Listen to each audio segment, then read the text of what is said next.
Eu venho à tribuna para falar um pouco das minhas andanças pelo Rio Grande. Depois de um primeiro semestre aqui embalado, um primeiro semestre muito duro, onde enfrentamos o debate na Câmara e no Senado da reforma da Previdência e da reforma trabalhista. Andei muito pelo Rio Grande, senhor presidente.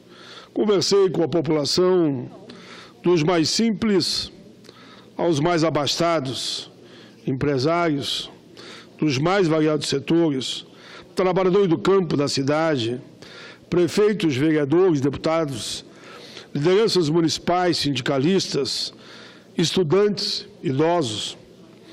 Fui desde Porto Alegre, Canoas, Sapucaí do Sul, São Leopoldo, Esteio, Novo Hamburgo, Sapiranga, Faxinal de Soturno, Júlio de Castilhos, Cruz Alta, Constantina, Planalto, Ronda Alta, Vale Real, Linha Nova, Caí, São Francisco de Paula, passei ali por Canela e Gramado, percorri mais de 3.000 quilômetros, estradas muitas asfaltadas e outras de chão batido. Mas, senhor presidente, enganam-se aqueles que acreditam que o nosso povo, à distância, não acompanha o que acontece em Brasília. Acompanha sim. O povo acompanha passo a passo. Eles sabem que aqui, comparando com o Brasil, é uma ilha da fantasia. Mas, via o sistema de comunicação do nosso Senado, rádios e jornais do Estado e mesmo dos municípios, a informação chega. Demora, mas chega. As pessoas querem saber, quando lá estive, nesses debates, em plenárias com 100, com 200, com 300, com 500 pessoas, com 1.000, e pela internet falava com 15, 20, 30 mil gaúchos e gaúchas. Eles querem saber, afinal, o que está acontecendo lá, quer seja no Congresso, quer seja no Executivo e no Judiciário. E a nossa obrigação é informá-los, é falar a verdade. E aí eu afirmo que há uma enorme preocupação e até um certo medo com a lei que aqui foi aprovada, a famosa reforma trabalhista, sancionada sem nenhum veto no dia 13 de julho. Eu repito que eu disse uma oportunidade. A mim ninguém traiu, porque eu sabia que não seria vetado nada, que era um discurso apenas para efeito de buscar votos, como é de praxe, inclusive, do governo.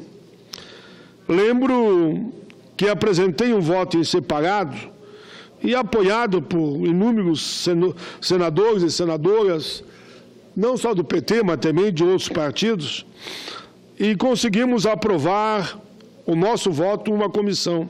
Perdemos em duas, mas aprovamos na comissão de mérito, que foi na comissão de assuntos sociais.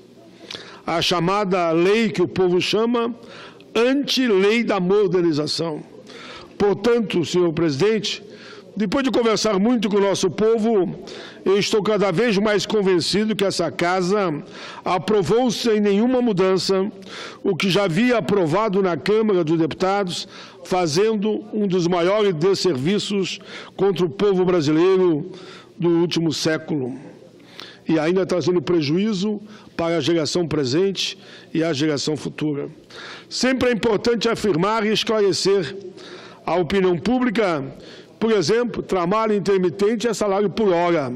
Você não sabe se no fim do mês, com o trabalho intermitente, você vai ganhar um salário mínimo.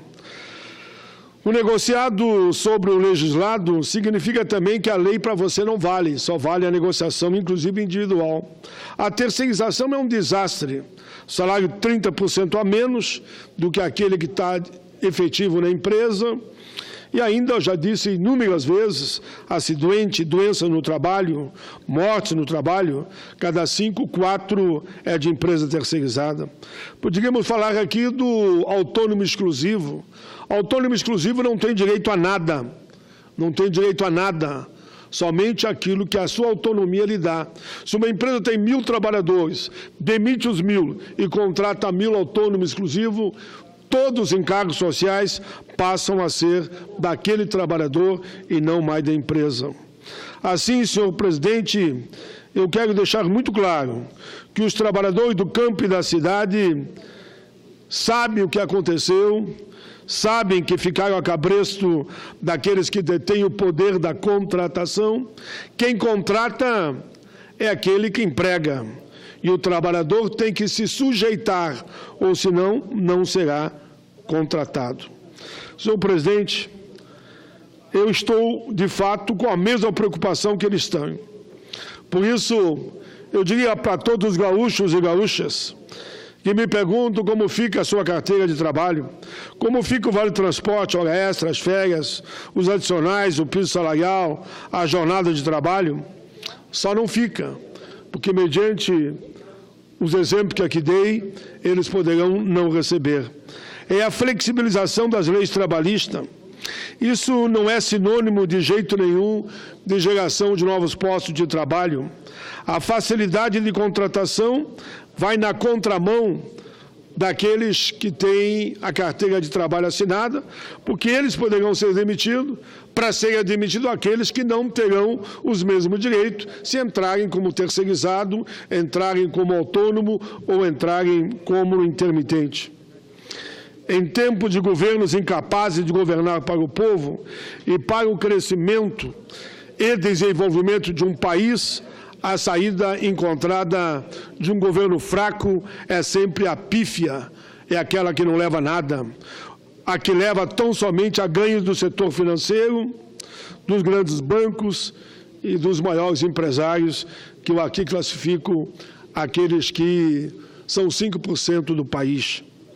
O juiz do trabalho, Jorge Souto Maior, afirma que direito trabalhista não é custo para as empresas e que flexibilizar as relações de emprego, diminuir salários, não aquece a economia, não gera um emprego. A legislação nunca foi entrave para o desenvolvimento econômico do país. Já tivemos tempo aqui de 5% de desempregado e a legislação era essa que está aí. O país só vai crescer e gerar emprego a partir de uma ampla reforma tributária. Taxa de juros que estimule o mercado sem empobrecer a população, valorização do poder de compra da população, dos aposentados, dos pensionistas, elevação do salário mínimo. Me lembro quando eu fiz aqui a primeira greve de fome, o salário mínimo valia $60, chegamos a $300. Combater a sonegação, a corrupção, isso é uma forma de alavancar a nossa Previdência, onde lá na CPI está comprovado que o maior problema é de gestão, corrupção e o desvio do dinheiro da Previdência para outros fins. Aliás, segundo o jurista Luiz Flávio Gomes, o principal problema que afugenta os investidores do Brasil não é as leis trabalhistas, não é a Previdência, é a corrupção, é a falta de gestão, a incapacidade de administrar, por exemplo, a Seguridade Social, que os cálculos da Previdência, não se assuste, mas nós vamos provar, vai demonstrar que 2 trilhões de dinheiro da Previdência foi destinado para outros fins. Algo entre 4% a 5% do PIB, ou 200 bilhões de reais por ano, ou 18 bilhões por mês, ou 600 bilhões por dia é que desaparece devido à corrupção. Senhor presidente, a Vossa Excelência mesmo, o presidente anterior, deu um tempo a mais. Eu peço a Vossa Excelência a mesma tolerância. Eu já vou terminar. Muito obrigado, senador Magno Malta. Vossa Excelência sempre é um diplomata, um gentleman com esse senador. Informo ao plenário que no dia de hoje, atendendo à solicitação de entidades gaúchas, e não só gaúchas, como também de centrais, federações, confederações e outros movimentos sociais, especialistas, professores, juristas, economistas, membros do Ministério Público, da ANAMATRA, apresentamos hoje o projeto de lei, que não tem número ainda, que revoga a Lei 3.467 de 2017, a famosa reforma trabalhista aprovada recentemente. Sabemos que esse é um debate longo.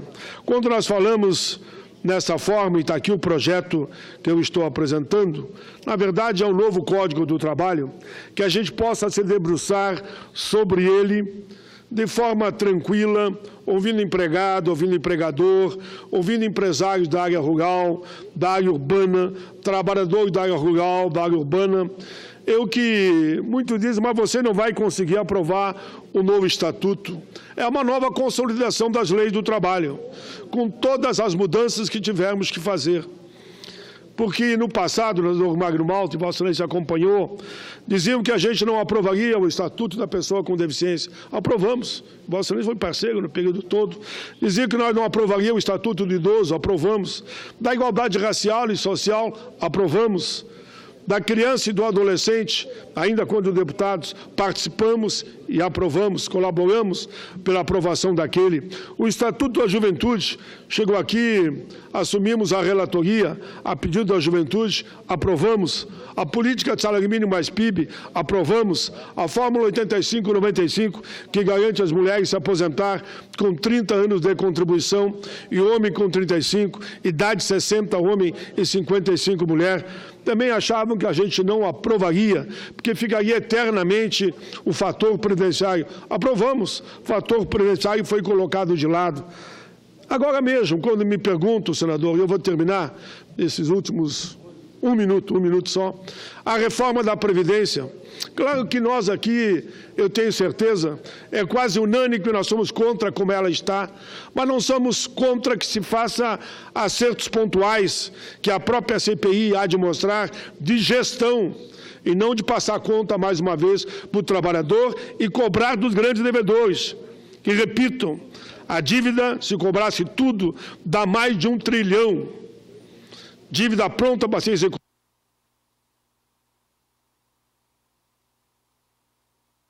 Me débita 125 bilhões. Tem um outro dado importante, que é o da DRU, só ali você ultrapassa mais 100 bilhões. E se entrar depois na corrupção, no desvio de dinheiro para outros fins, no estádio de refis, que eu vi hoje pela manhã, senhor presidente, até o ministro da Fazenda dizendo que esse refis aqui é uma vergonha, que aprovaram numa comissão, a intenção, segundo dizia ele, era uma e estão dando perdão de dívida para todo mundo, que vai ultrapassar aí mais de 30 bi, é preferível que essa medida provisória caia. Mas é assim que faziam e que estão fazendo do longo da história em relação à Previdência. Por isso que apresento o novo Código do Trabalho, para que a gente tenha uma lei justa para todos, e não essa lei que recentemente foi aprovada, que favorece somente o grande empresariado. Obrigado.